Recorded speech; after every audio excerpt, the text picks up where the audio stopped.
Hi, my name is Barry Sterling Mitchell, and this is the Ben and Barry on Football show. My name is Ben Dickerson. I'm a flag football coach, fantasy guru, and lover of everything football, especially the NFL. Yeah, and we're going to talk about a few different levels today. We've got a number of things on the agenda. Let's kick it right off, Ben. The owners are meeting this weekend, and they're making some historic changes. Let's talk a little bit about it. Well, first of all, they're meeting this weekend. They've named who the new locations for the next draft is concerned.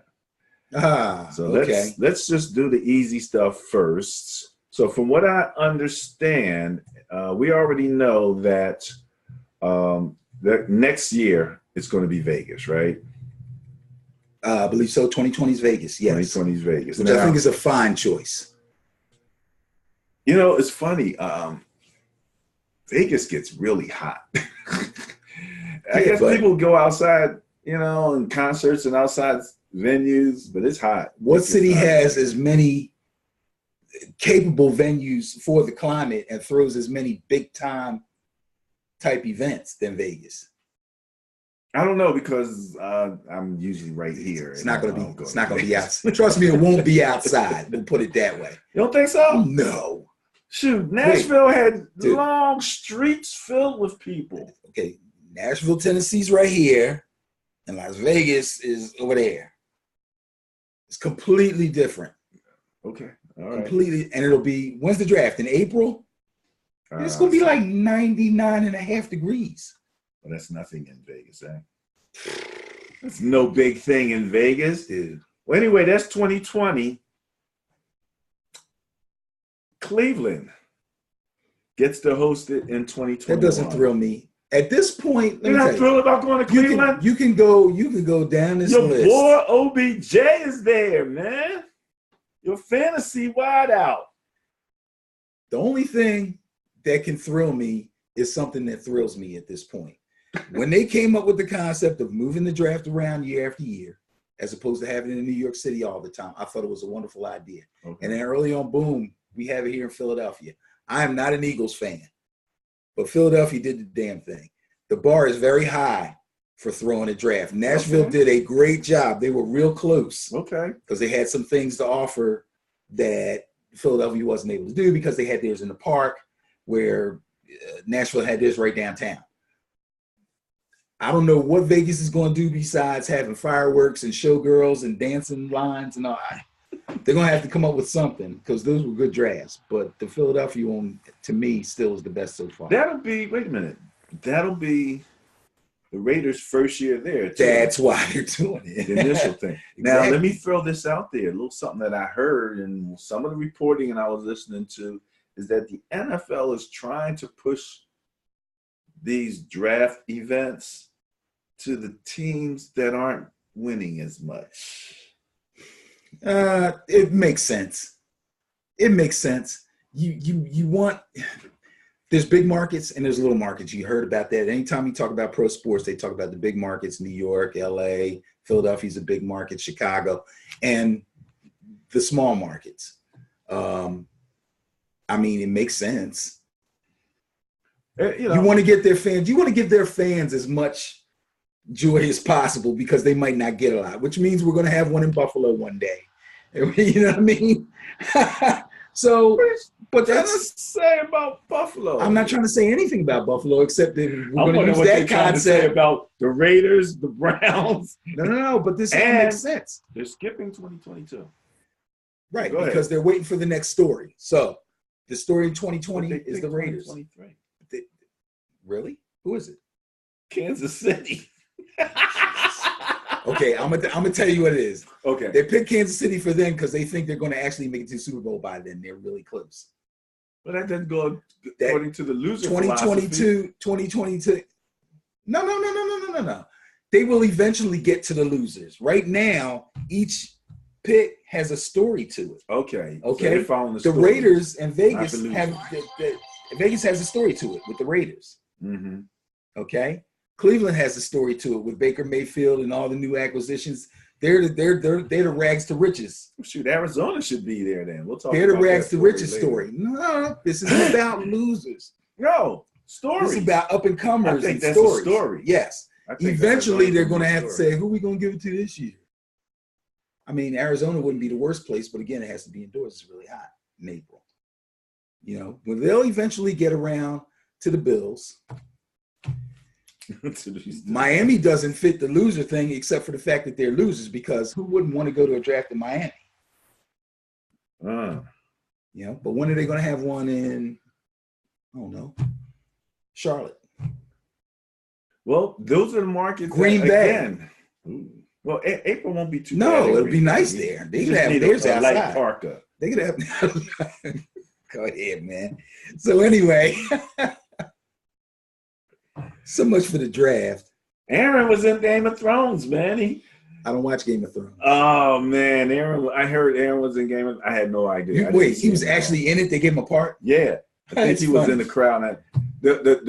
Apparently there's some question about whether the people who thought. Some people thought that a certain character was him, and it wasn't him. And that character, I think, got burnt up by the dragon. And Aaron's pushing back like, no, that wasn't me, and all this. He was in it, but he that particular character was not him. Right, the one that people thought it was. And this was what was funny, because I heard this on Philly radio. I got to get him. He said that they should have known that the guy that they're saying was him was not him. Right. He said because when he started running, he didn't run like an athlete. Got him. He's like, I don't run like that. Nice try, Game of Thrones. It's funny, man. That thing has popped up in so many different places. I actually saw a 30 for 30 show. The strongman guy. I watched that. In like Sweden, you see, and he wound up being on the show. Is he from Iceland? Something like that, yeah. From Iceland. Yeah. Not a whole bunch to do, but lift a lot of weights and pull airplanes, stuff like that. And then the event, so the owners meeting is there. We talked a little bit about the locations. So now let's talk a little bit about rules. We got a couple rule things that are happening. You were mentioning something about practice. Well, practice. The two main rule things. Talking about practice. One's a done deal, already been voted on and passed. So we'll talk about that first. Okay. And then the second one is going to probably come up this weekend when they start the meetings. So what they've already passed, the owners have already passed, is 3 main training camp drills that they've identified as being detrimental to the player's health, i.e. concussion type stuff, which of course they're trying to cut down on. So of course they're saying, well, you know, if we say we're serious about concussions, we can't have the guys doing these kind of drills in training camp. Number one, and if you've played Little League or high school football or whatever, you've probably done or at least heard of these 3 rules. Now, one of them is the Oklahoma drill. With the Oklahoma drill, what they do is they take 2, not tackling dummies, but you ever see those flat ones they lay out, or they put some cones down, wide enough apart for at least 2 people to walk through shoulder to shoulder. That's the width of it. You take a defensive player, an offensive player, usually a defensive tackle and an offensive lineman, put them in the middle between those 2, and you put a running back with the ball in his hand behind him. So the idea is for the defensive guy to shed the block and make the tackle before the guy can run between the pads or the cones. They actually run that drill on Madden. Yeah. Or the offensive take guy. Out the game? No. The offensive guy to get his guy, turn him so the running back can run. Right, right. And they stopping that? Yeah, because the running backs was getting a bad break. And Dominican Sue, like, and again, and the 2 linemen, head or something. And the 2 linemen are just going bang, bang, bang. You know what I mean? And helmets are being used because it's close quarters, and it's a mano-a-mano type competition going on. It's nobody else is just 1-on-1. No, this reminds me of. What's that? We're going to talk a little bit later about Arizona and what's going on with the offense and Kyler Murray. But I was watching some Kyler Murray tape when they were playing Alabama and Quinnen Williams, I think it was, right?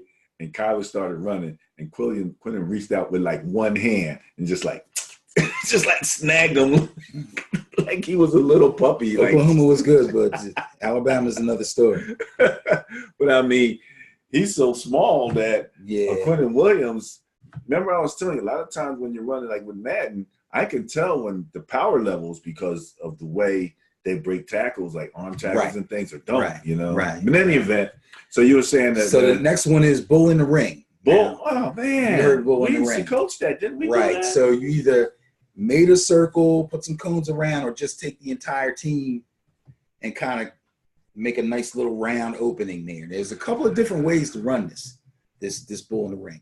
First of all, it starts with one player in the middle of the ring.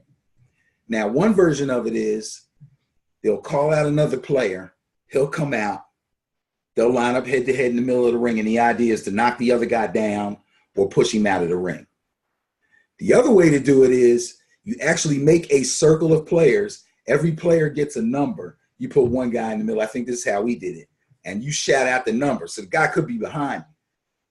So you have to react off a sound and where the other players are looking. We get around. Yes.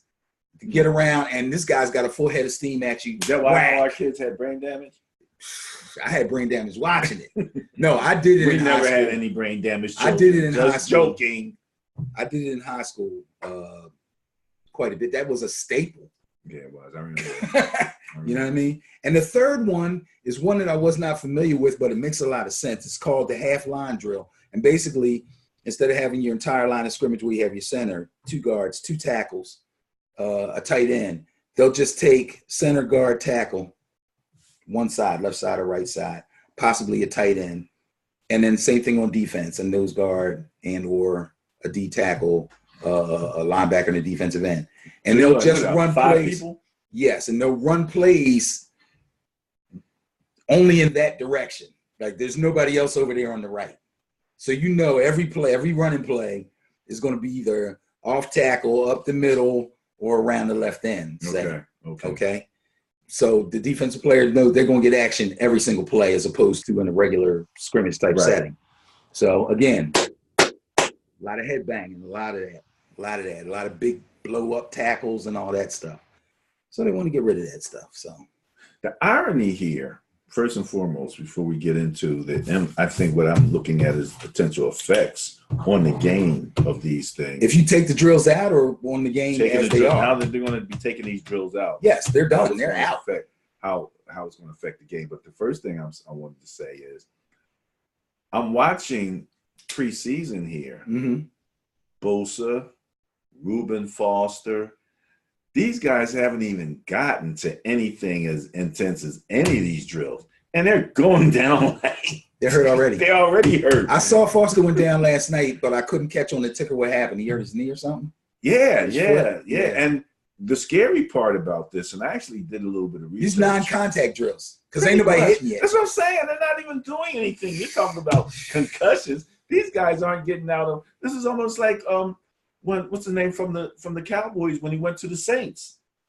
Dez. Dez. Yeah, it's a shame. It's like he ran 20 yards and John didn't and ruined his Achilles. You know, they were talking to Reuben Foster. They said that they weren't sure how severe it is because apparently there is an artery that runs somewhere around the knee. Don't tell me that. And I think he got away. I think he's okay. But they were afraid that if you damage that artery, you might have to have an amputation. It's crazy. I never really know. You know, you think about a knee, you know. Obviously, this isn't something that can easily happen.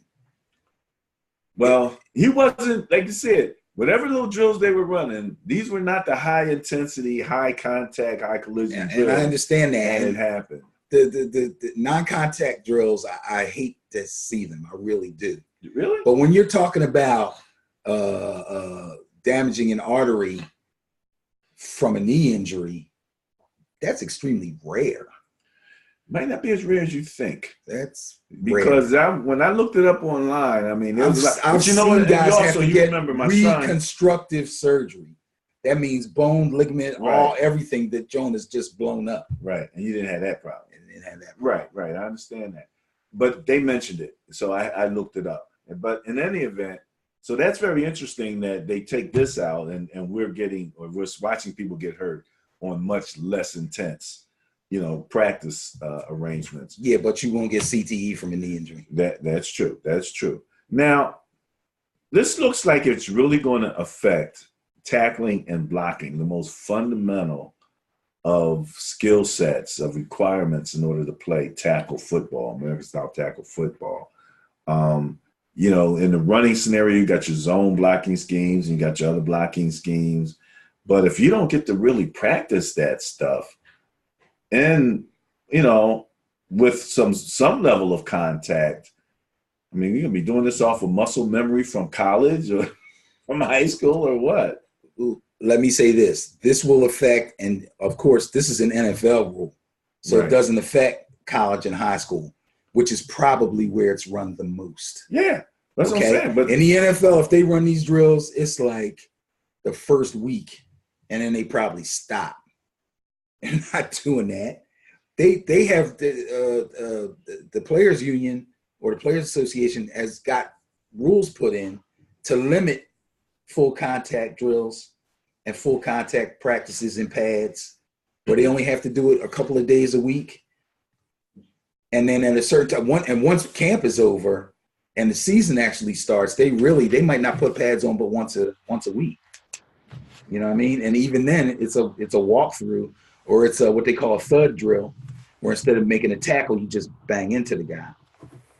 So, but as far as making or hurting the guys in their preparation for game time and making tackles and making hits and all, that's kind of lacking already.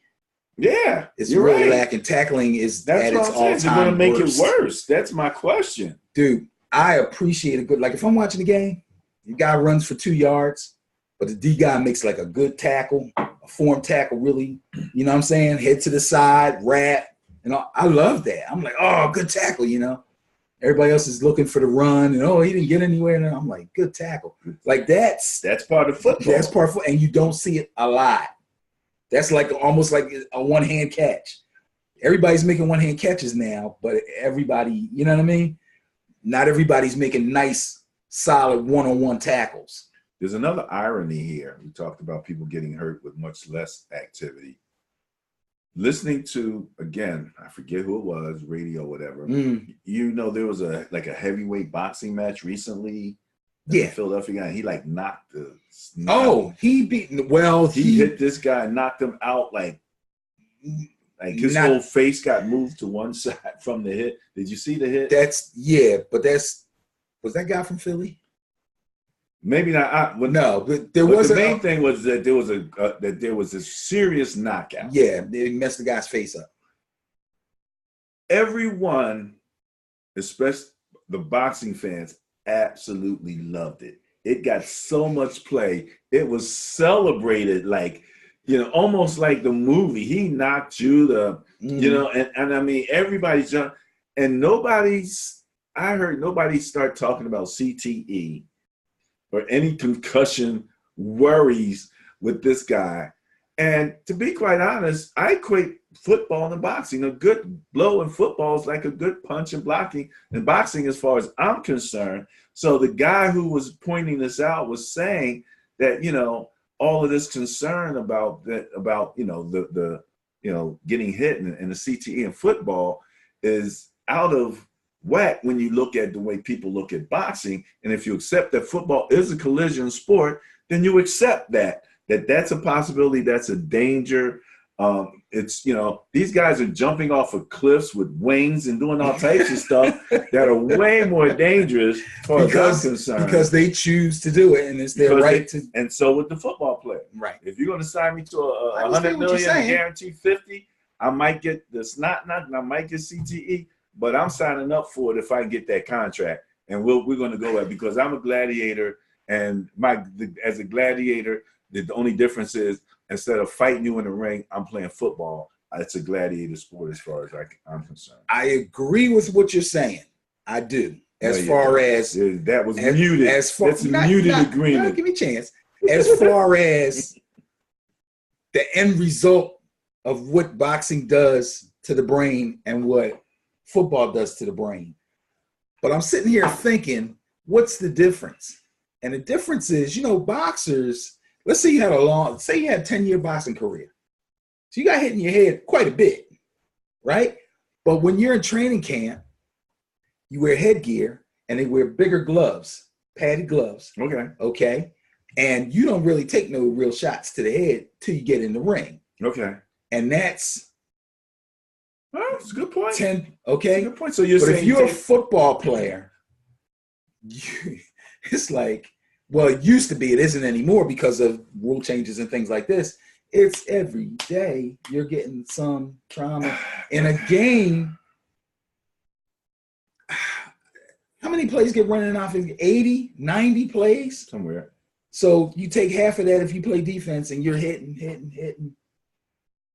And you got a 10-year career. Boxers fight twice a year on the average. You know what I mean? It's worse. Okay. That's something to I would say the trauma to the brain could be much worse. Now, again, also, you've got helmets and you got all of that type of stuff. And yeah, but all that does is keep you from getting your head split.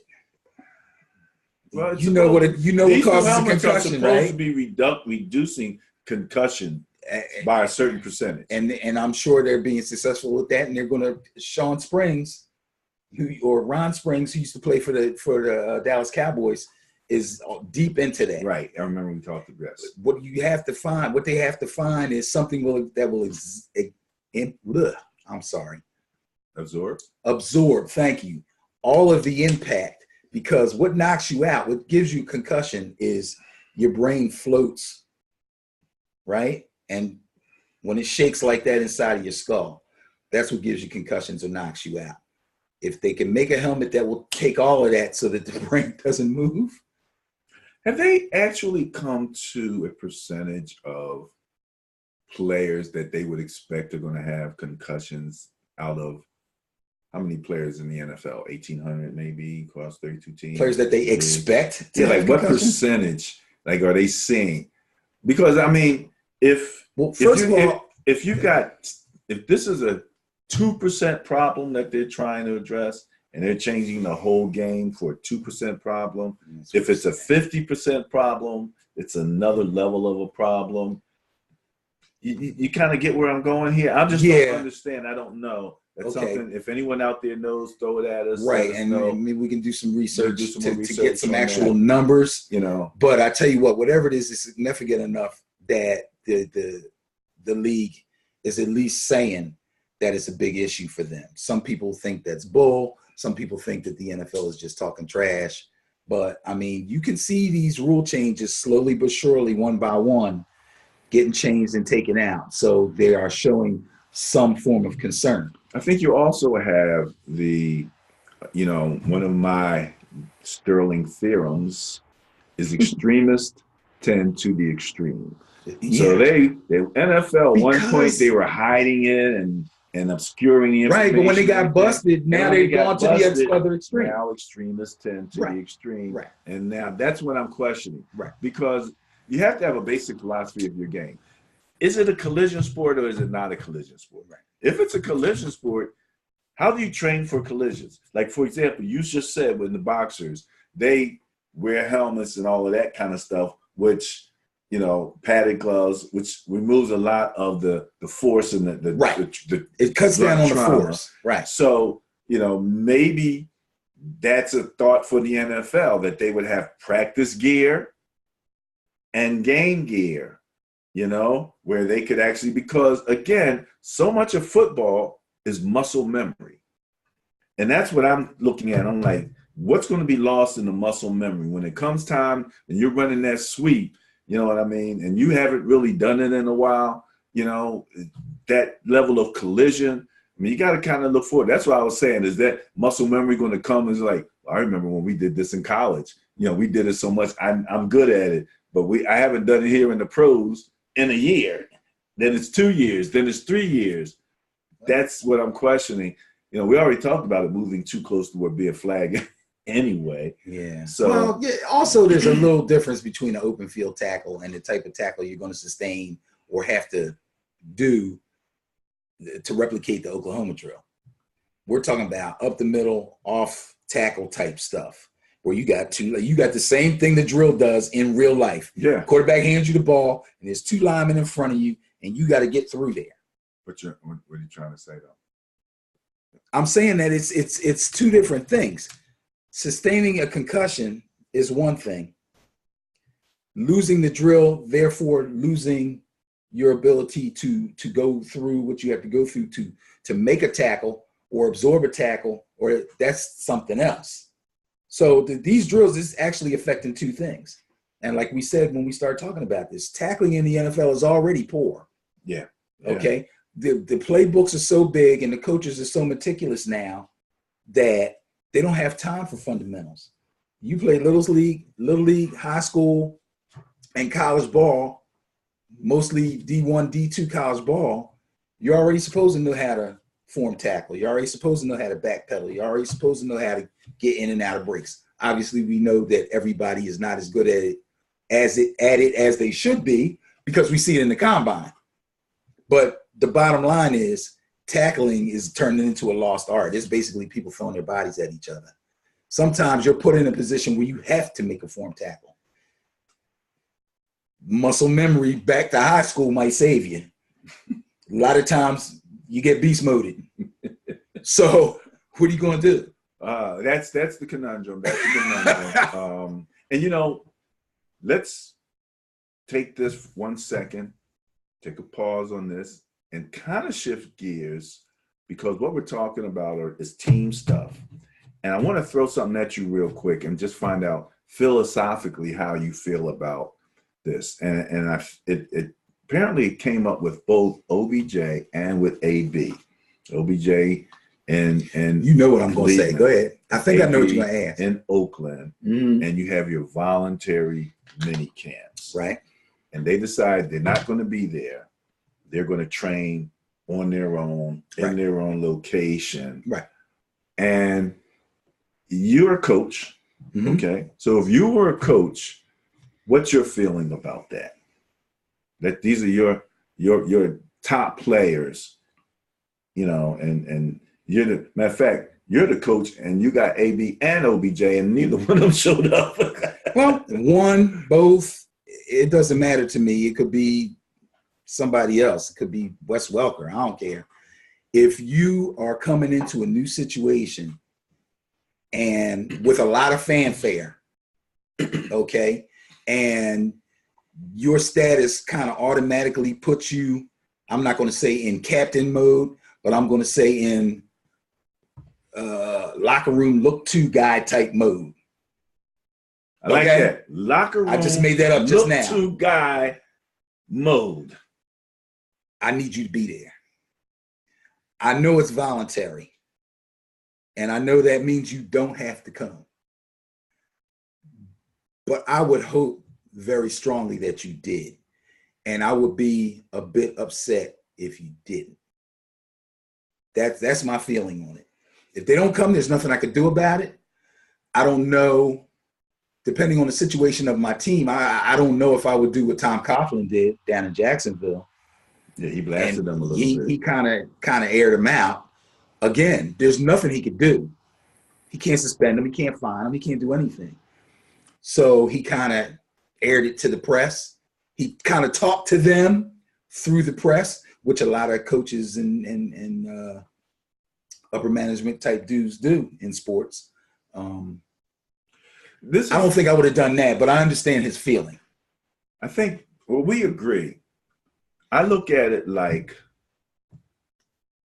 well, first of all, let's start here. Football is the ultimate team game. Yes, sir. A new person coming into a situation like OBJ going into the Browns, AB going to the Raiders, the quicker you can get to a strong team concept, I believe the more you'll win. Absolutely. And you might think that you're faster or stronger or whatever because you worked out over there by yourself, However, from the point that these mini training camps started, if from that point, wherever you were in your training process, OBJ and AB, how much better are you going to get in that little bit of time away from this versus how much more we could come together as a team? I'd rather if you came in and did whatever you wanted to do, but you were there with us and we just started to gel mentally and people began to feel like, yeah, you're invested in the team. I just think that the spirit of the team is made stronger, and that's what's going to take you through the game. That's how I kind of look at it. I don't think you're going to be that much better, that much stronger, that much faster in that little bit of time frame, but we could be as a team that much more together in that little bit of time. So we're both, and they know that. It's almost like when before I have you sign this contract, let me ask you. Voluntary mini camps come along. You gonna show up or you're not gonna show up? You know, here's the say, pen. I don't know. then we don't sign the contract. You know, it'll never work that way, brother. It's not. That's not gonna happen. Okay. That's not gonna happen. But what you're saying is true. If they work out here with the team, or if they work out by themselves, out on the West Coast somewhere, on the beach in the sand or whatever, their game is not going to be any better or any worse. So why not do it with your teammates, your new teammates that have been sitting back watching you light up Twitter and bash your old teams? I'm just saying. They're looking at you like, okay, I'm trying to go with you. I'm trying to understand what you went through, but you with us now. You are with us now. That's the question. How much are you really? That's it right there. So all you guys out there that's sitting there saying they're making a lot of money, they're at the top of their game. One little mini camp is not going to hurt them. They don't need to go. That's why they call it voluntary. I hear people saying that. Well, we just explained to you why they should. Can't make them. They got to want to do it. Got to want to do it. Okay.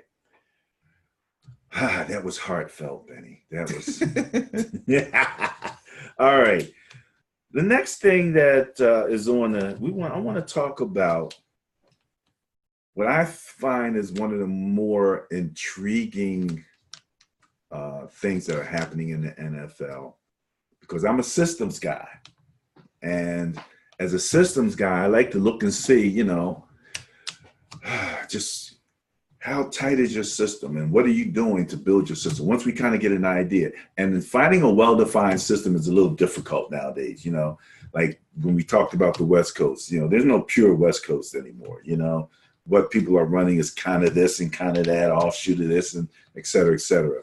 Well, I think that what's happening with the Arizona Cardinals, then they're in the division with my beloved Niners, is intriguing because you've got a coach who is highly associated with a very specific system, right? One that's impacted the NFL, we found in doing a little bit of research and maybe ways we hadn't thought about. But I think this is one of those times, especially one of the few times when a new coach is coming in and he's bringing in a new system and a new quarterback who's steeped in that system. But now we're going to interject that whole scenario into the NFL from the NCAA. We've heard this story before, though. Well, we talked. A new coach. We said new coach before. We were talking about Chip. That's exactly what I'm talking about. However, I don't think Chip didn't bring the quarterback with him from college like that. No, that's the only part that's missing. Different. But he tried. He tried to get Mariota. He tried. Couldn't pull it off. He didn't pull that off. Right. Now, this coach is pulling it off. This guy's pulled it. He has pulled it off. Is pulling it off. Now, first of all, the question asked, is it Kyler and Cliff, or is it Cliff and Kyler? And part of that came from watching one of our favorite shows, Good Morning Football. Hi to all at Good Morning Football, where they asked the question, who has the most pressure? And they were talking about Kyler, they were talking about Cliff, and like how much pressure they have, especially quarterbacks. So they're talking about Kyler. And I thought about it, And I'm like, anybody who's really looked at that, Kyler is coming in as a systems quarterback. Right. That's the one best place for him to probably be. Absolutely.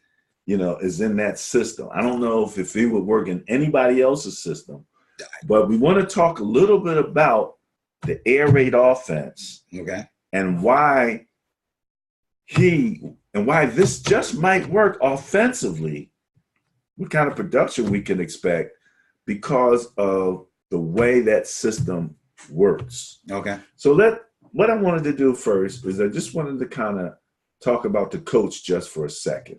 All right. Because Cliff Kingsbury is a very interesting fellow in and of itself.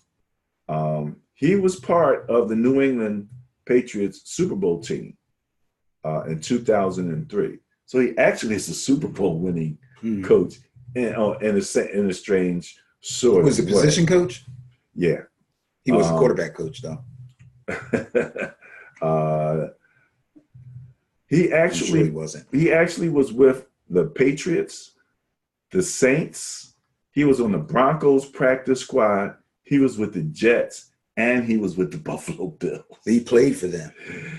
Well, again, some guys he was on the practice squad, and some of them he was on the right. But I mean, he was a player. He was a player. Coach. He wasn't a coach. Absolutely. Right. Matter of fact, he was selected by the New England Patriots with the 201st overall selection in the sixth round of the 2003 draft. Mm-hmm. In addition to having bounced around the NFL, he played with the Cologne Centurions in NFL Europe. A lot of football. This guy's got a lot of football behind him. He played with the Montreal Alouettes in the CFL, the Canadian Football League. And that's all before he coached, you know? So it was interesting to see how much he had behind him before he even got into coaching. But you can find out why he kept getting jobs by looking at his college numbers. Excellent college numbers. They're like, those your numbers? Come on, we got to give you a try. Come on.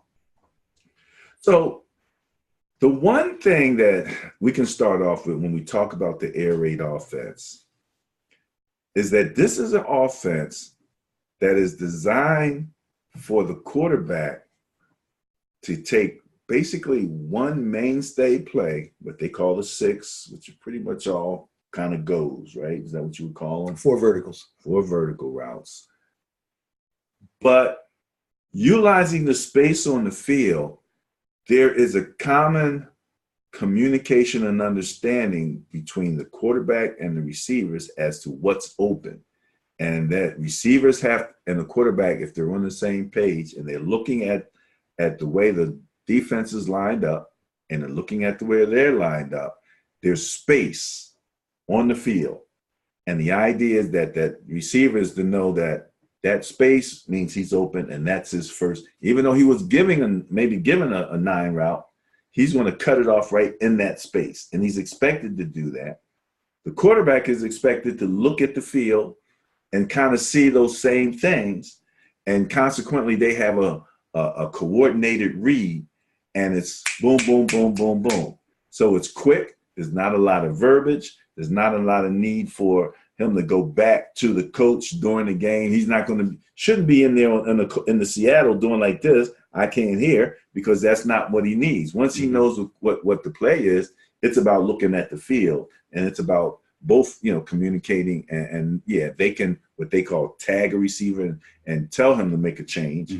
But long story short, the way it's kind of designed, so you have a quarterback that's coming into the NFL as a rookie, who fundamentally is going to be almost like in Madden. That's what I was saying. Madden, you're both the coach and the quarterback. You snap the ball, you decide how you're going to roll, you decide who's open first, blah, blah, blah. All of that, and he's going to be kind of like that. He's the quarterback on the field. This is a lot for a young rookie coming in. Yes. Some of that video, and I don't even really think we got to that actual part, but I know you had told me about it because you watched the whole thing, was the question of did they really need Kyler Murray to run this particular system? If they had brought this system in and couldn't get Kyler Murray, could Josh Rosen have run it? And I believe the guy that was on the video talking about it believed that he could. Okay, so I say that to say the quarterback has to be special, but he doesn't necessarily have to be a special athlete. Okay, what you get with Kyler Murray as far as moving around in the pocket, getting outside of the pass rush, or running downfield, that's extra. That's extra. The concept of the 4 verticals and how you audible off of that, that's the system. That is the system. And It's- that's it's what the makes communication, either by communication. words, hand signals, whatever. And the quarterback has to be able to look at the defense, find the open grass, and get a particular receiver to that spot. And the receiver has to know to get to that spot. Right. That's the thing. They're reading kind of the same concept, what they call the open grass concept. Right. And, you know, if you got a slot and you got a wide out and they have a corner and a safety playing those two, and they're back off 15 yards, that open grass in front of them is the play. Even though they were told to take a 9, it's sitting right there. Right. Unless the situation said they had to go, you know. The idea is you want to get that receiver open as soon as possible. You want the ball to be coming out as soon as he's open, not having him run through open grass. As soon as he gets in the open grass, the ball's supposed to be out. Space. That's the difference between any other system and any other quarterback coming out, reading the defense. He's got a play call and he goes, oh, you know what? We need to audible to this. You should run this. You should run that. That's because he sees the defense, recognizes it, and then has at least a general concept through film study as to what they do when they're in that formation. It's kind of the same, but it's not the same. It's not the same because that quarterback that's running the air raid has to diagnose the open grass. That's what he does every play. And get somebody in there. Now, and the ball has to be delivered. That's the thing. It's like this. Like that. Sometimes now that's close to what Chip liked the quick. Yes. And we're gonna deal with that. Let me run through a couple questions that came through my mind real quick. One, the role of the tight end. Okay, a lot of times they go with 4 wides, right? But from what I saw, you can run that with 2 tight, like my tight end with the Niners. Yeah, he could run that real good. Sure, you know, if you especially got speed. The next thing is the running game. Okay, that's the next thing. How does it affect the running game, especially when you have that spacing and you're blocking and all of that, which might work out for Kyler Murray because now he's got passing lanes he can see through. Wait a minute. The other question, you can come on all of this. Next question is fantasy. What are you thinking about that as far as your fantasy is concerned? I have to give some thought. My Madden is concerned, okay. I see it bigger for you. Can a rookie master these concepts against NFL defenses? And again, the pressure isn't diminished because he's a all right, so you asked me like 8 questions. I asked you like a bunch. Give me one questions. at a time. So let's go back. Roll of the tight ends. Roll the tight ends. First of all, although it's predicated on 4 verticals, okay, who's to say that the quarterback or running back can't be one of those 4? So you can mix and match and change. You said the quarterback, or you mean the running back? I meant the running back. Right. Yes. Exactly. They can run these routes. Apparently, they're running this out of the shotgun and generally with a single running back. And if you think about the running back that they have in Arizona. That's the next question, isn't it? That's the next question. The running game. Okay. Yeah. They're throwing 4 verticals at a defense. They're going to get a nickel or dime real quick. And as soon as they get a nickel or dime, that makes the blocking on the line of scrimmage a little easier for the lineman. Okay. Now you get a hat on a hat and you can get your running back out into space too. Not to mention, along with the 4 vertical concept, the 5th part of that, because there's 5 parts, 4 verticals plus the running back pass blocks. If nothing comes, he's out. He's out. So he's another receiver. Right. They have the perfect running back for that. If you think about this. Oh, yeah. They got the perfect running back. Yeah, David Johnson's great. He can do This everything. is perfect for him. Right. It's perfect for him. And if you got him in your fantasy keeper leagues, hang on to him. His numbers about to go back up. Now, when we talk fantasy, one of the things that you like about the Sterling net point power ranking is it kind of informs your fantasy a little bit. Mm-hmm. So let's go through some net point numbers. We ain't did no net points in a minute. What are you basing these numbers on? You've been doing stuff behind my back. Yeah, man, I'm working. What I went back is I looked at Cliff Kingsbury's college career at Texas Tech. Yes, I did. You're not real busy, are you? Oh, I'm very busy. I'm very busy. Yes, I am. All right, man, give it to me. All right. So first off, we're talking about years 2013. Why are we looking at Cliff 2018. Kingsbury's numbers? He's the coach. Why are we looking at Colin Murray's numbers? He's the coach. Go ahead, man. Okay. He's the implementer of the system. Go ahead, man. All right. You never made it in the NFL. That goes back to one of your questions, one of your 6 questions you asked me. Who never but made go it? ahead, Kingsbury. Kingsbury. That's right. Well, again, he might not have had the coach. 2013 through 2018. Right. 2013, let's do win-loss real quick. He was 8-5. 2014, he was 4-8. 2015, he was 7-6. 2016, he was 5-7. They sucked. 2017, he was 6-7. 2018, he was 5-7. They sucked. But let me explain. Okay. When you play in the Big 12 or whatever it's called now, they recruit for offense. They don't recruit for defense. Those scores are like 56-50. Points 4. Oh, yeah. Okay. 2013, they put up a total of 465. Okay. 2014, 366.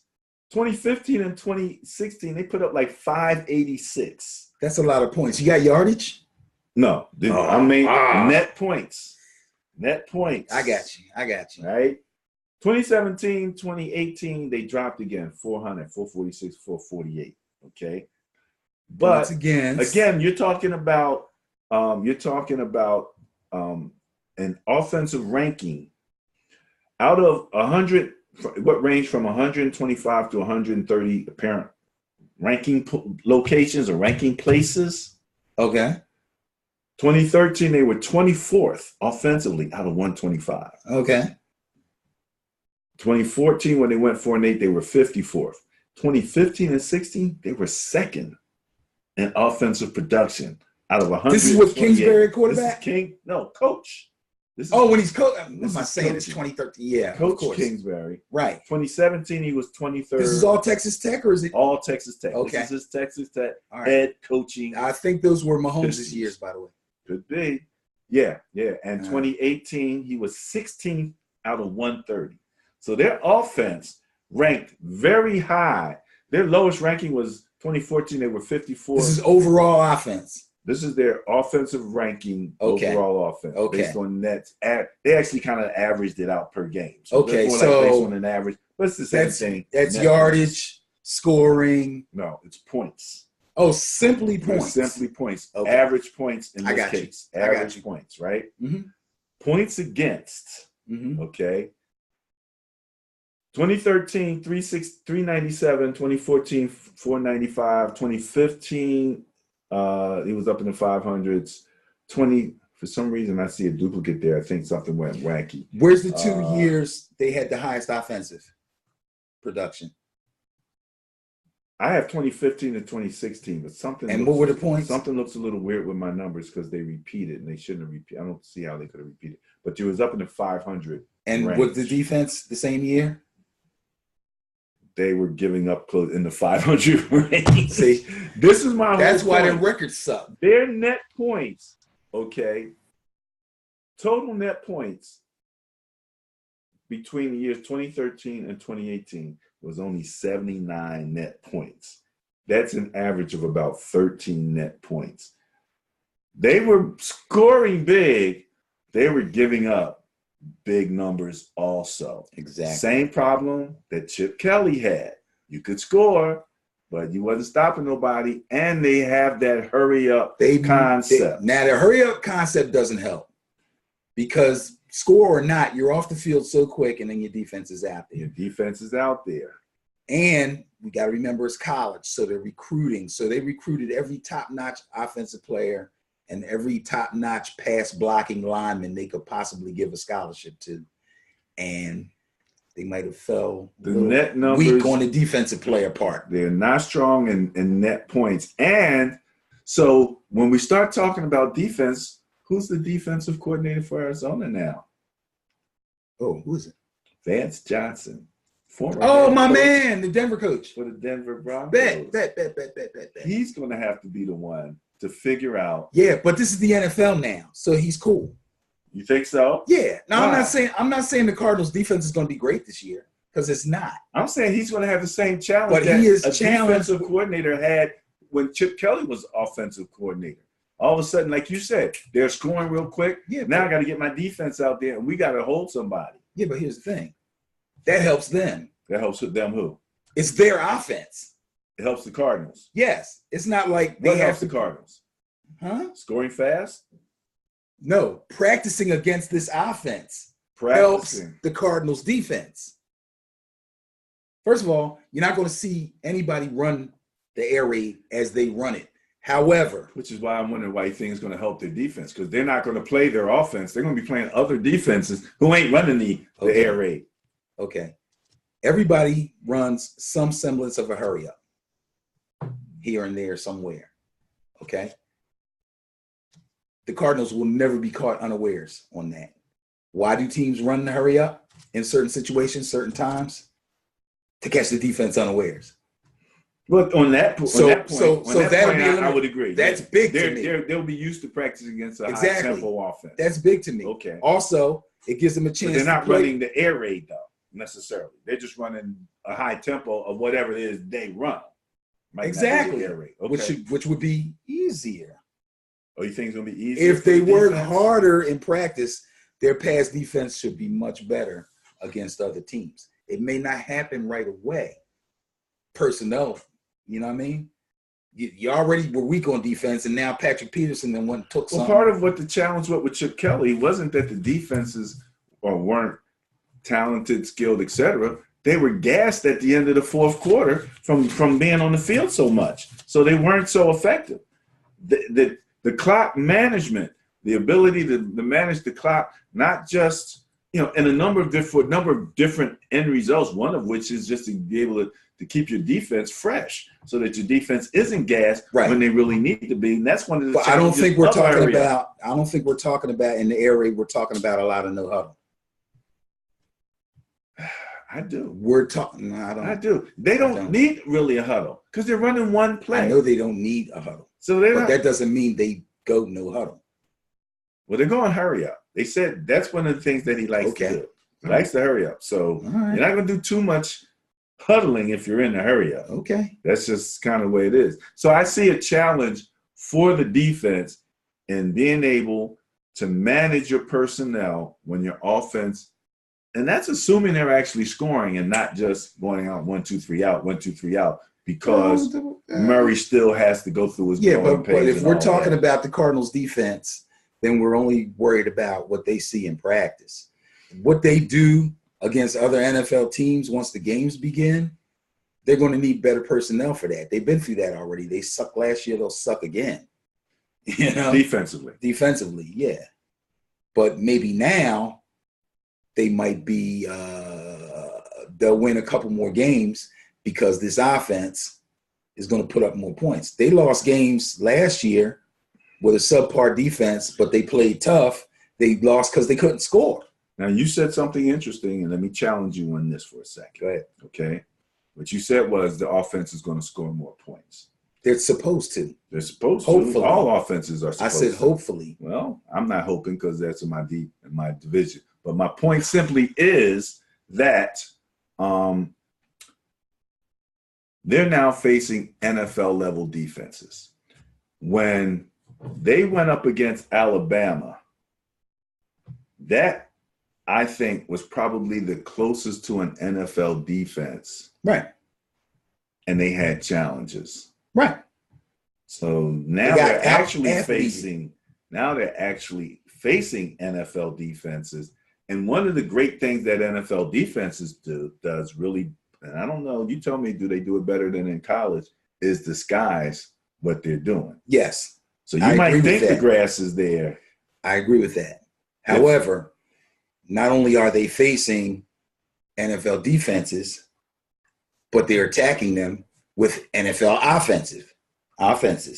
Talent-wise. Okay. So now the talent level evens out.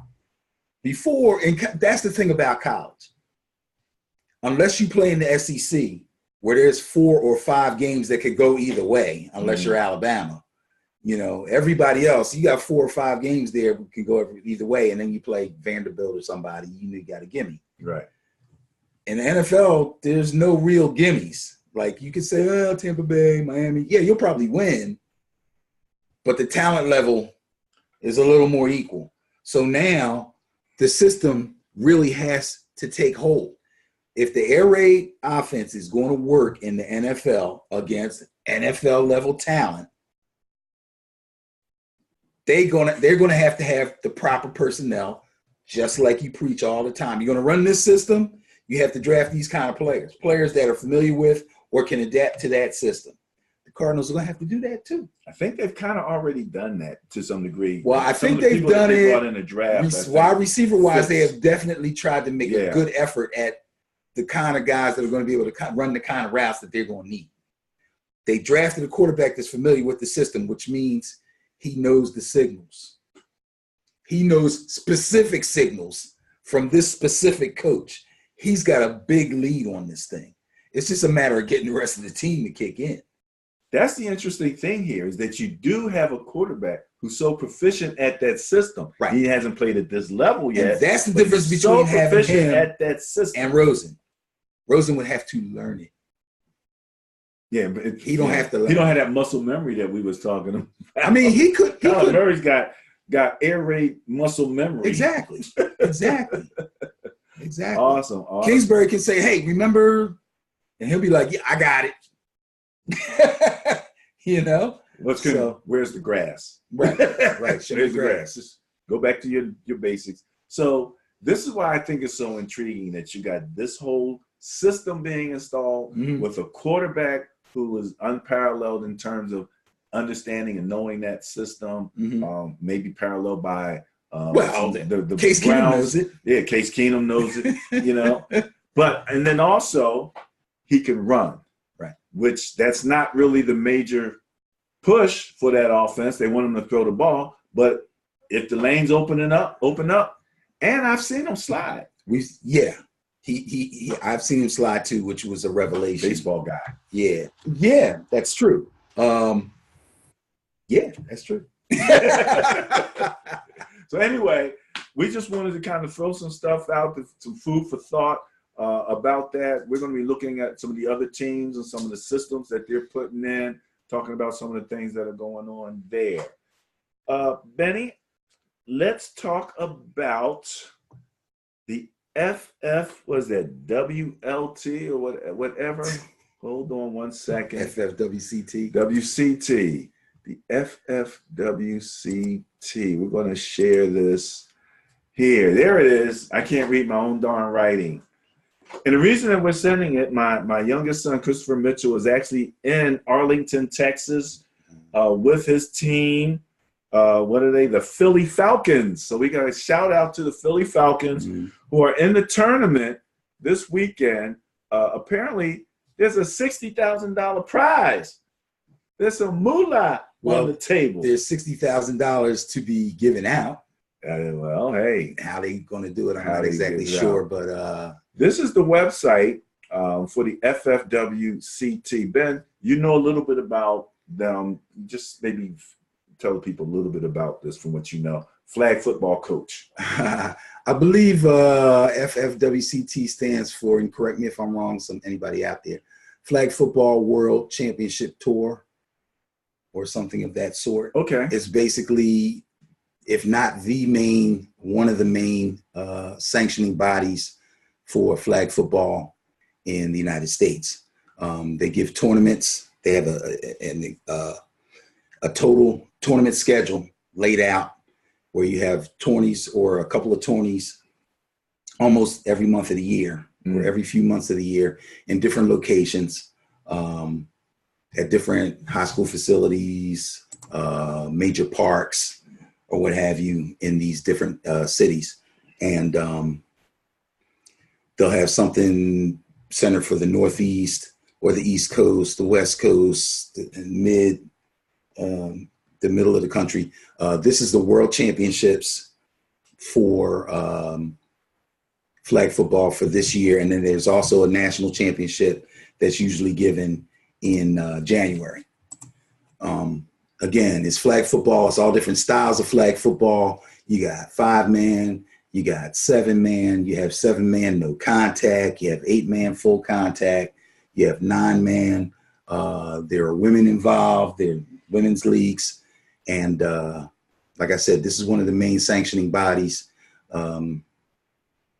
They make everything possible for teams from different areas and all across the country to get together and test their skills against one another. I'm saying 5x5, 8x8, 7x7. They got all types of setups, and they all have different rules. Some of them play on only 8-man and 9-man play on a regulation size football field. Oh, really? Yeah. Some there may be 7-on-7 now. Oh, is that why they have the different size squares there? Yeah, probably. Okay. To make it easy on you. Okay. How come I don't see 9-man on there? I don't know. They might not be in this tournament. This is for they don't have any 9-man. I'm surprised, but anyway. There you go. Yeah, I think a lot of the 9-man tournaments are being run by another sanctioning body, and most of those teams are probably rolling with those other guys who I'm not exactly sure who they are. But tournaments are great. They're a lot of fun. They give you a chance to test your skills against other teams, sometimes teams you haven't seen. Like I said, teams from different areas. Our league is the PTTFL. And as far as I'm concerned, and I've been up and down the East Coast a little bit, playing flag football and even rough touch back in the day, we probably have the preeminent league, flag football league in the Philadelphia tri-state area. There's some good ball played in Jersey, I'm sure, although Jersey seems to be leaning more toward 9-man. There's a team in our league, which is based in Philadelphia, but that team comes from Delaware. At least half their players are from Delaware. And we also have a team that's from the DC area, Maryland. And they come up, this is interesting, and shout out to Blake Brown, the commissioner of our league. They come up every other weekend and play a doubleheader. Yeah, kind of like tournament ball. Right. So, well, they go to a lot of tournaments. So playing 2 games in a row is no big deal for them. Wow. And that's why they agreed to do it, on top of the fact that they wanted to come up here because they knew they would get good competition. Wow. It's all in preparation. Obviously, you want to play hard in your league. You want your team to win. You want to win your league. That's big. That's prestigious. But it also prepares you to go on the road. Okay, so the two things kind of work hand in hand. Flag football is really growing. That's one of the things they mentioned on the website, the speed of it, and so many younger kids are they're getting their kids involved in flag as opposed to getting them not playing tackle at an early age. And preseason high school. That's all they play. They get all the skill players, and they have 7-on-7 camps. Okay. And they wear flags. Okay. Shoot, when we were in high school, we played tag, rough touch or touch, when we weren't playing tackle and everything. Yeah, we did that on our own though. Yeah. These are high school leagues and teams are sanctioned. I actually played in both, high school with intramurals. That's what it was called back in the day, intramurals. But it's very interesting. And my question then is, how do we get, who gets to go to the point where you have the flag guys playing the NFL guys? How do you get there? That's what I want to know. Because I'm like, okay, great, $60,000 split between however they split it up is real nice. Right. $1 million is $1 million. Yeah, those teams are kind of put together, and you're only allowed a certain number of players on each team. It's not many. The rules are basically it's 7-man, no contact. So there's no real live blocking or anything like that. But it's a very fast, very interesting game. How you get a team qualified to get in and play, I'm not 100% sure, so I don't really want to speak on it. However, a guy that we played against when I had a team playing up in Lansdale, Mike, you guys know who I'm talking about, but I don't want to mispronounce his name. He's got a long name. DeMar DeLear might be his name. Played last year for the Code Red team, I believe was his team. Oh, yeah? He was the quarterback. Okay. I never had a chance, and it's funny because he was at the Philly Bowl last year, but he just stopped the watching and he had to go because it was raining. Right. Because I was gonna pick his brain. Okay. About it, and I didn't get a chance to. And there's another guy who played for UT Cobras, who is down in Texas now, and he's playing on one of the teams, but I'm not sure which one it is. So we have some ties. It could be some people coming out of these tournaments then that wind up in it's a possibility. Yes. Wow. So again, shout out to the Philly Falcons. Shout out to the FFWCT. Good luck this weekend. I hope everybody stays safe. And that's one of the main things that we talk about there. We like to talk football. So we're sharing here the American Football International website. So again, last week we talked about American football as it's growing by leaps and bounds across the world, internationally. The NFL now has established a school in England that they're working with where they're actually going to be training kids coming like into a high school to prepare them to go into college and play American style football. They've signing up. It's a high school? It's like a high school. They got OBJ. They got Russell Wilson. They got all of these NFL players who they're calling international ambassadors who are behind this, and Nike's paying for all the equipment. So the NFL is exporting the American style football on its own and encouraging it, but they're playing it anyway. And right now they're sort of in the playoffs over in Europe right now. And so, you know, if you want to see some football, and look, they were replaying a Browns game on the NFL channel today, and you know I had to stop and watch a little bit of it. You know? They've been replaying quite a bit. So you know, I'll watch football. If you put a football to move and put people in front of me, I'm pretty much going to stop doing what I'm doing and watch it. So you know, it's very interesting. And some of these guys, you know, are again getting a shot now in the CFL. The CFL is establishing itself across Europe now. They're looking to bring in players. And you mentioned something that I think is real true last time. You said probably it's going to be like the NBA, in that the NFL, rather than expanding teams, NFL teams elsewhere, is going to draw the top talent from now across the world as they're beginning to. Right, but there'll still be enough talent to go around and enough places that will teach the American style game, just like this high school that they're establishing, to keep these leagues over in Europe afloat. And maybe the CFL picks a few, and the NFL will probably get the prime. I don't know how they get paid, if the players get paid.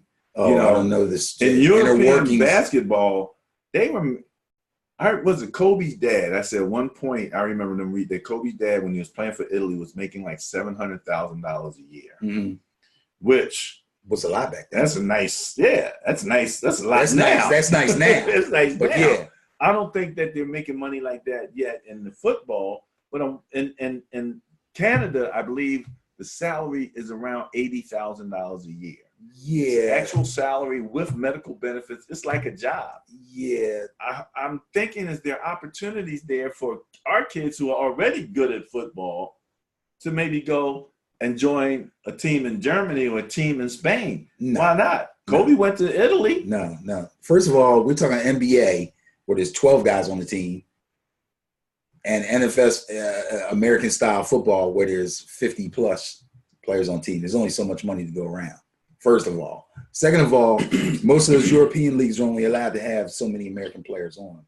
So you can pay those guys the most money, and the other guys. Are you saying that the Marseille Blue and some of these other players, they're only allowing certain amount of American players? Is that what you're saying? No, that's not what I'm saying. Oh. You compared it to the NBA, and I'm explaining to you that the NBA was different. Okay. They were only allowed 2 or 3 or 4 American players on every team. So they could afford to pay those guys more money. You're talking about the foreign than the teams. locals. Okay. NBA, yes. Leagues in Europe. Right. Asia. Right. There's basketball leagues all over the world. Okay. So they could afford to pay top dollar to their few American players who are usually guys that for whatever reason didn't make it in the NBA, or maybe they got a little older and they were tired of floating around, but they could still play, like Stephon Marbury. He went over there and became a god. He won chips. He changed his whole life, man. But I'm saying, do you think they do get? That's not going to happen. I wonder if they get paid though. That's the number one. Do they get paid? I don't know, but I don't see why they better. I mean, you're playing professional type football. It's professional football. They have to be getting paid. Well, I mean, they don't have to be getting paid. We have the what you call them leagues, the tackle leagues here in Philadelphia. And like Chris played for the team. Would them tackle leagues have a website like you just had up there? No. Well, that was the association. There's money behind it. There's money. So I'm thinking. So you don't think that there's opportunity for American kids to go abroad? Oh yeah, sure. That's all I'm saying. I think that we're talking about bringing them here, but I think there might be some opportunity. At least because, like I said, they used Cliff Kingsbury played in Germany. Yeah, no. I don't see any reason why an American-born kid wouldn't, if it worked for him, or couldn't go to Europe and play in one of their leagues. Right. It's just like anything. It's just like that part is just like the NBA. Okay. The ultimate goal is to make the NFL. Right. But before that, you want to play high school ball, get seen, and make it to a major college. Now, if you make it to a major college, there's lots of major college players that do not play in the NFL. Most. But before, there was nowhere else for them to go except for CFL. Right. Or get a real job. Now, maybe you go to France. Maybe you go to Germany. That's what I'm talking about. Absolutely. So that's a good thing. I think it's a good thing. Now, you're not going to make NFL money. But you can make a full-time paycheck. Absolutely. Like I said, $80,000 a year, it's not, the most money, but how many people are making $20,000? How many guys, let's say in your touch league right now, are making $80,000 a year at their job? Right. So it's a step up. This will be their job, and you might look at it, you might poo-poo it because it's not NFL money, and that's what we're used to. But guess what? A lot of these guys will tell you, well, maybe they wouldn't say it now, but back in the day, you say, I'll play for free. I love it that much. Okay? So you're getting to play a game that you love, and make money for it. Sounds awesome. I mean, we just talked about a tournament where these guys are going to try to make some money at a tournament playing flag football. Right. That ain't a salary. No, that's all based on winning. That's just based on winning. That's a little extra cash in your pocket. So I thought that was absolutely awesome. Alrighty now. We've covered a lot of ground in this show, Ben. Any final thoughts before we show our social media and make a move to close this show? Yeah, I got a little rant, just a little teeny tiny one. Okay. And we talked about this earlier. Beckham, AB, stop, man. Stop. Not Beckham so much, because he's just being Beckham. AB, you got to stop with it. I got on him before about the whole back and forth thing on Instagram or Twitter or wherever they were going back and forth.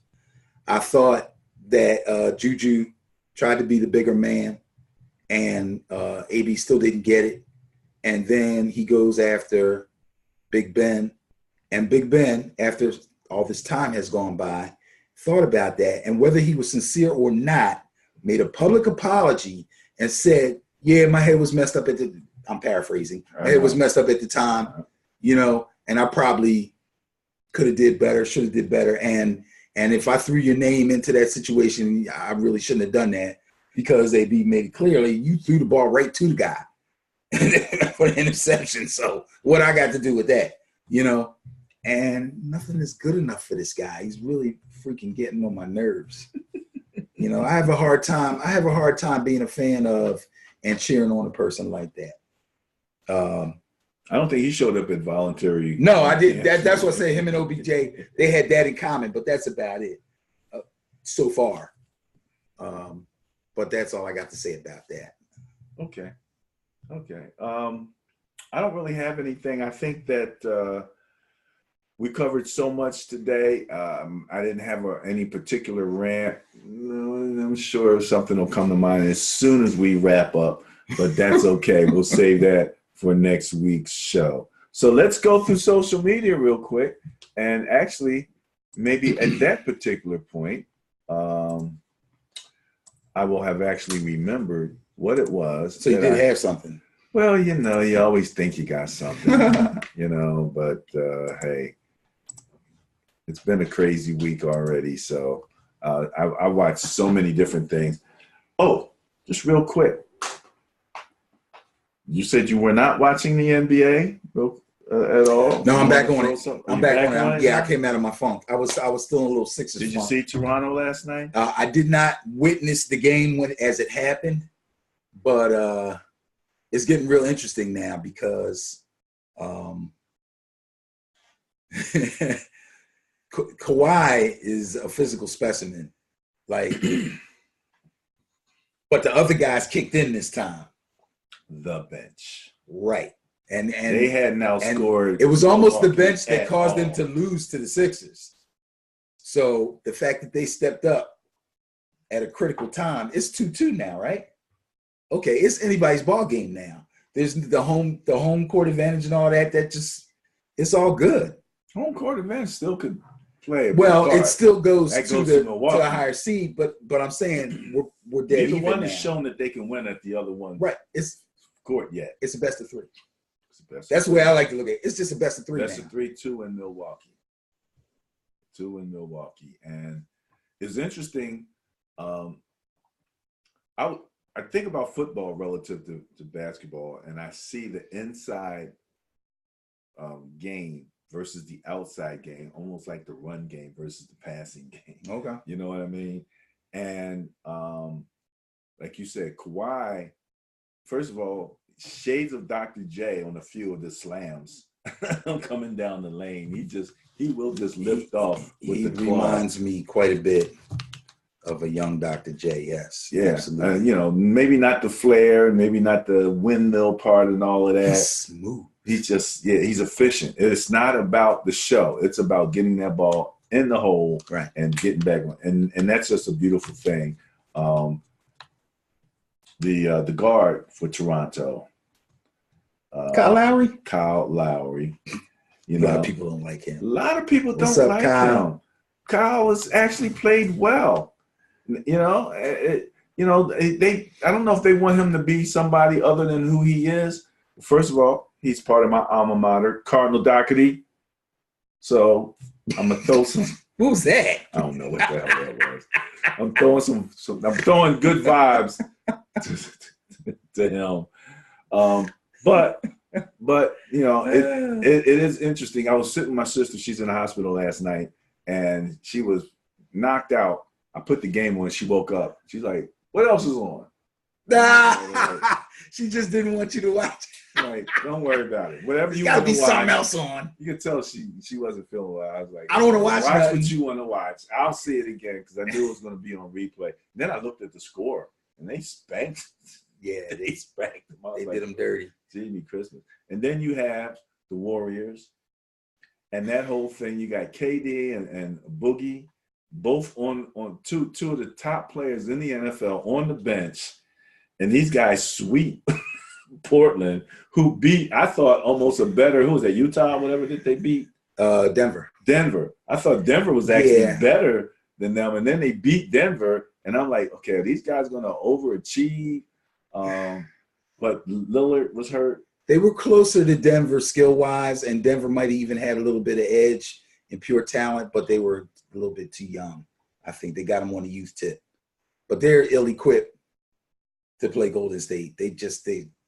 Anytime Golden State can go down 17, 18, 19 points and come back and beat you, and this is the NBA semifinals, basically.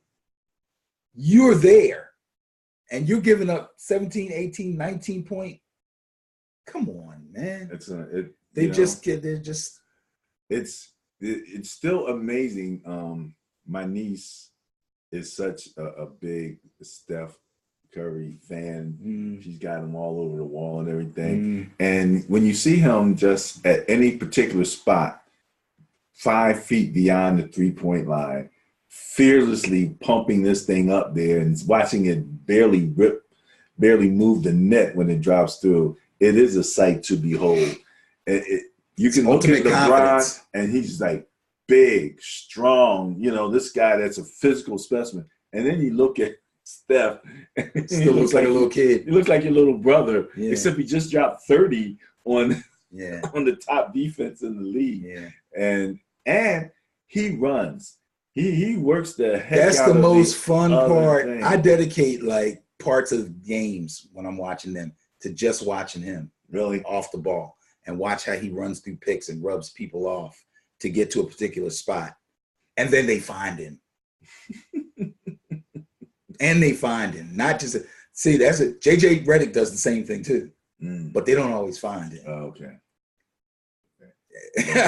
Even if they find he's not as much of a 3-point killer as not even close. So it's fun watching. That's my second favorite sport. So just wanted to throw that out there. And if Draymond is somewhere between your running back slot receiver, because he's doing everything and he's doing it at such a high level, you got to shout out to that guy. I mean, first of all, he just breaks the defense down because he doesn't give them a chance to set up. Right. He takes the ball. He's flying. And it reminds me of the time, remember, when KD and him had their little spat? Right. Because he was going to bring the ball up and KD act like, no, that's my job. You don't bring it up. He actually did bring it up. KD called for the ball, but he didn't pass it to him. And he ended up getting the ball stolen. And that's why they argued. But that his thing is, that's what I do. You know what I mean? Just because you're on the floor doesn't mean I got to immediately give it up to you. And I think that's been a bone of contention with them probably the entire year. Hey. And he was in a funk. Draymond's been in a funk.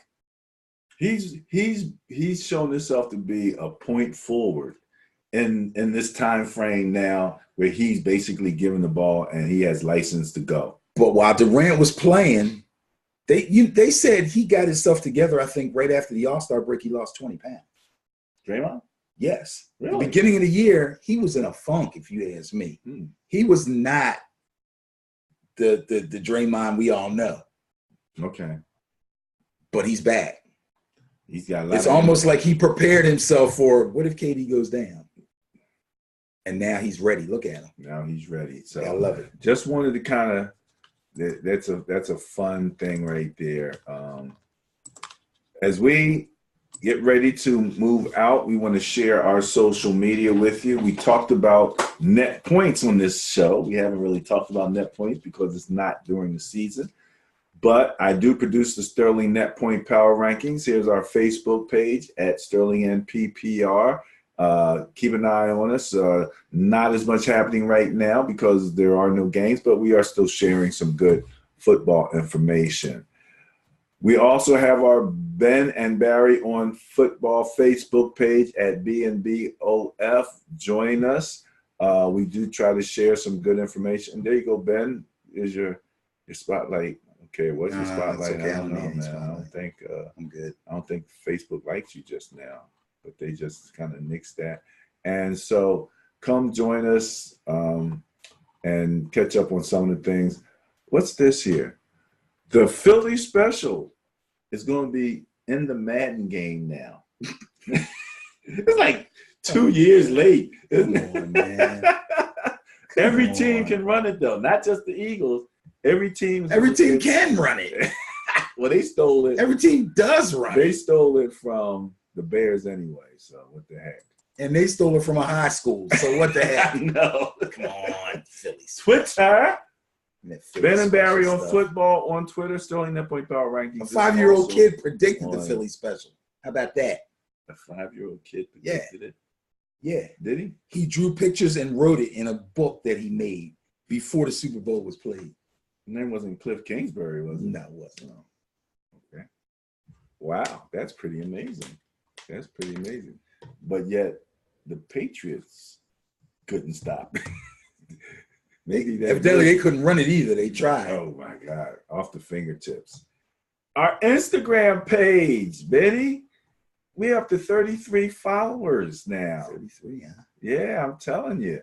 Patrick Mahomes, we talked about that, is on the cover of Madden 20. And we hope that that's not good, is it? Well, it has its jinx. It's a bad track record. Put it that way. There's no guarantees. But if you go from 1 to where are we at? 19? Yeah, it's not good. So we shall believe in that kind of stuff. How that works out. And then lastly, if you click on the Ben and Barry on football.com link, it will take you to the YouTube page where you'll find all of our videos. Again, don't forget to click the subscribe button and the notify button so that you'll know we basically do about 1 video a week, and we'll be putting out clips of the video. So to wrap this thing up, Mr. Dickerson, any last words? Last words? Last words? Only if they're going to be the last words. Last words. Go Noles.